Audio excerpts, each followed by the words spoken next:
Well, good day once again. Welcome to my humble kitchen. I'm Gus the Fire Ant, also known as Mike Bodie, and I'm going to try to impress you with something that I've never made before. So let's see how this works out, and I'm pretty sure it'll be good, but let's keep our fingers crossed. What we're making today is called a Flammkuchen. In French, it's known as a Tart Flambee. Flammen is German for flame, flambé is French for flame, and this particular delicacy, if you will, originated when the bakers had no thermometers on their ovens. So after they kneaded the dough and had it ready to go, the only way they could see if the oven was ready was by throwing a piece of dough in there and seeing how it baked up. Well, after a while they said, we're wasting a lot of good dough, let's put something on it. So they ended up with the Flammkuchen. It comes from the Alsace-Lorraine area of Europe, which is right in between Germany and France. It's been fought over hundreds of times between the French and the Germans. But it's a beautiful little area. The wood storks up in the chimneys. It's just really, really neat. And it has spread, this particular dish has spread all over Europe. Flammkuchen or Tart Flambee. The first thing that we did is we cut up some onions. I used 3. And I cut them as thin as I possibly could. I don't know if you can see how thin these are, but they're very thin. I also took 4 pieces of thick cut bacon and I made lardons. Lardon is basically a bacon strip. So you just lay your bacon out lengthwise and you cut it into pieces that are about half an inch wide, the length of a strip of bacon, and that's done. So in order to get this going, the first thing we'll do is we'll add a tablespoon of unsweetened butter to our pan, and we'll add the bacon. And we're going to let this cook.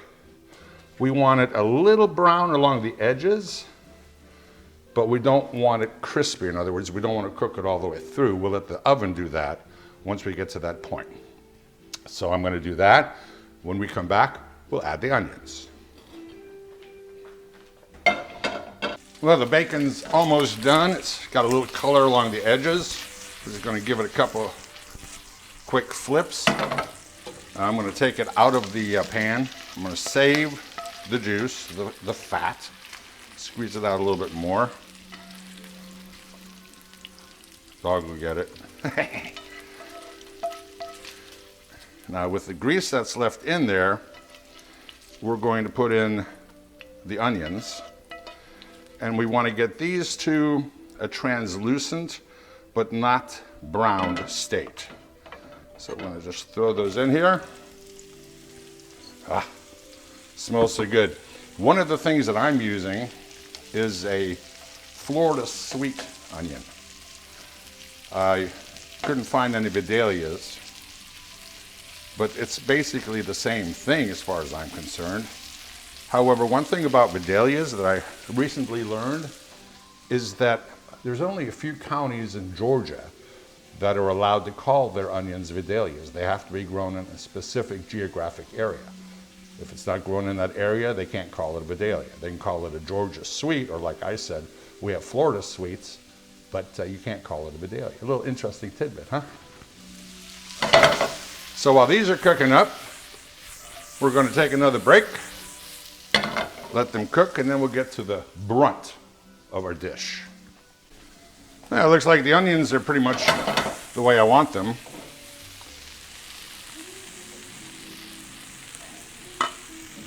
Turn that off. As you can see, they're a little on the limp side, I guess you could say. They don't have that crispness. This is what we're looking for. So we're going to put these aside and let them cool off a little bit. That's a mighty, mighty fine slew of sweet onions right there, folks. Beautiful. Okay, so we have our bacon. It's ready to go. We have our onions. It's ready to go. I went ahead and lit up my grill. I'm going to use the grill for this because I can get the grill up to 650, 700 degrees, and that's what I want. If you don't have a grill, you can use your oven and turn it as high as it'll go. 500 would be perfect as well. You'll just have to bake a little bit longer. Always keep an eye on it. The other thing is I use a pizza stone. I have two, as a matter of fact. Pizza stone, like this. I'll put that on and get it good and hot. Now, if you don't have a pizza stone, you can take a sheet pan or a cookie sheet and turn it over and use the bottom as your base. You can put the dough, once we make it, right on there. Outside of that, we're going to make our topping. This is interesting because this is, I know you're thinking Mike's making a pizza. Well, I'm not. This is its own animal. I'm going to use about 8 ounces of creme fraiche. You should be able to find this at your local grocery store. Forgot about the egg yolk. I'm going to beat an egg yolk first because we're going to incorporate the egg yolk in. And now we can add the creme fraiche. I'm going to use the whole thing.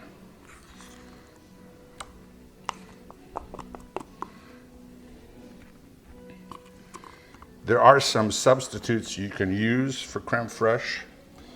I just don't have those available right now. Now on top of that, I'm going to add about a half a container of 100% unsweetened Greek yogurt. We're going to add that to there. And now we'll whisk this all together. And that'll be our sauce. I'm going to let it sit, of course. Make sure we incorporate that. The one thing that we do need to do is add a little bit of seasoning. So I'm going to do that while we're mixing. I'm putting in a teaspoon of salt,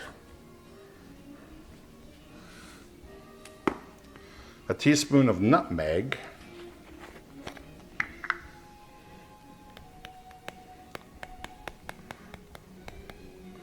that looks about right, and finally a half a teaspoon of white pepper.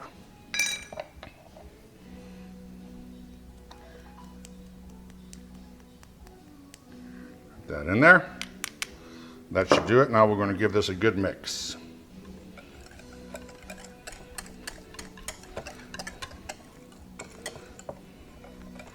Make sure we incorporate all that egg yolk and all these spices. And there we go. That's ready to go. Onions are done. Bacon is done. We got to do the dough. We'll do that in just a second. Let me clean up some of this, okay? I'll be right back. That's that. Okay, we are ready. You can make your own dough, but I found out that you can also use your grocery store's pizza dough, which they sell. So that's what I opted for. I'm gonna flour my countertop here a little bit. I'm gonna press this out to 1/8 to 1/4 of an inch. And then we'll start rolling it out. So we're going to get this rolled out and we'll take a little bit of a break. Let you do whatever it is that you were doing before we come back and finish this off, okay? Haha. Alrighty, we're pretty well done rolling out the pizza dough. One thing I'd like to remind you of is if you do buy pizza dough at your favorite grocery store, before you use it, make sure you bring it to room temperature. My paddle is ready to go. I'm going to dust it with some cornmeal. And then we're going to slide the pizza right on there.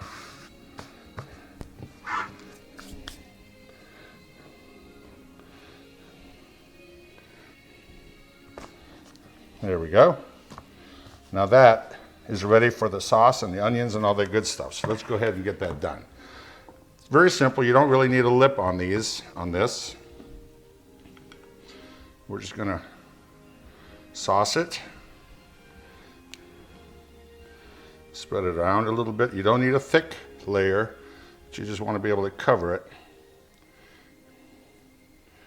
I think I made enough for 2, but that's all right.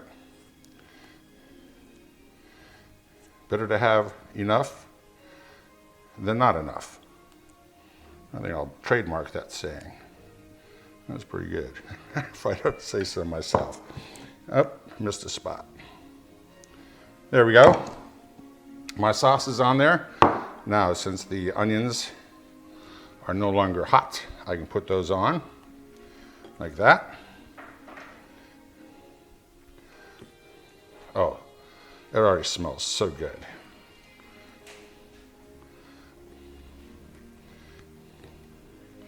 Good Lord, this smells good. Looks pretty darn good too. Like I said, this is the first time I've made this, so hopefully it'll turn out all right. My expectations are high.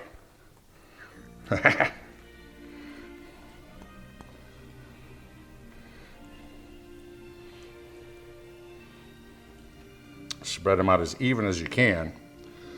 And then finally, we sprinkle the lardons of bacon across the top. I guess this would not be a vegan pizza, but if you leave the bacon off, it would be. I guess. I'm not a vegan, so what do I know? You vegans out there can call me and let me know. Oh, this smells so good. Bingo, that's it. We're ready to put it on the grill. I've got my stone hot, so that's where I'm heading next. As I said, you can use your oven at a very high temperature, 500. If you can get it higher, that's even greater. Put it on the board, and then once you get to the grill or with the oven, slide it off the board, hopefully, and it'll be ready to go, okay? So I'll see you in a few. I can't wait. Okay, fine. I think I'm ready. Hold on. You gotta see this. This is just gorgeous. That is a Flammkuchen. Doesn't that look good? There we go.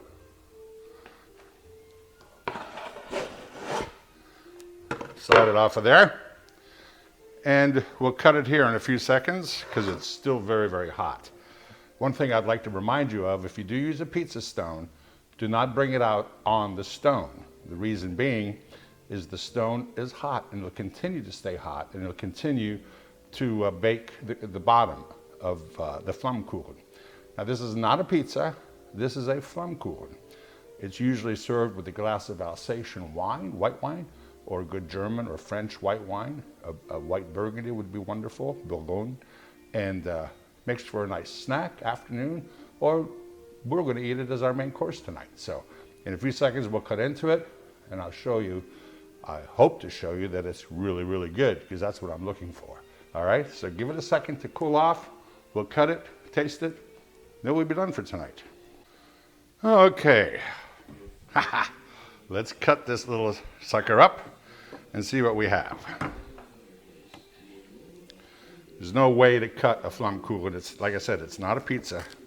So you just want to cut into it. Or cut a little wedge out of this and we'll give that a taste. It's nice and crispy. You want just a little bit of brown along the edges. And the reason that I pre-cooked the bacon and the onions is because it doesn't take that long for this to bake in a grill, on a grill. It took me about 8 minutes. I thought it would be done in 3 or 4, but it took me a little over 8 minutes.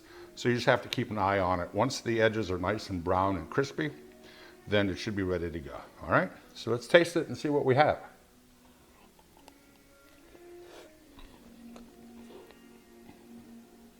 Really?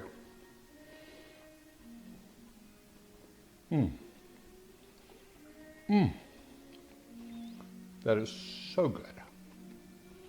Different. So good. I guess you could call this a flatbread if you wanted to. But this is a Flammkuchen. Pardon me while I talk with my mouth full. Give it a try. One other thing, the dough did puff up a little bit, which I wasn't anticipating. I thought I'd rolled it out thin enough that it would stay, but still, as it is, wonderful. Thanks. Hope you enjoy that.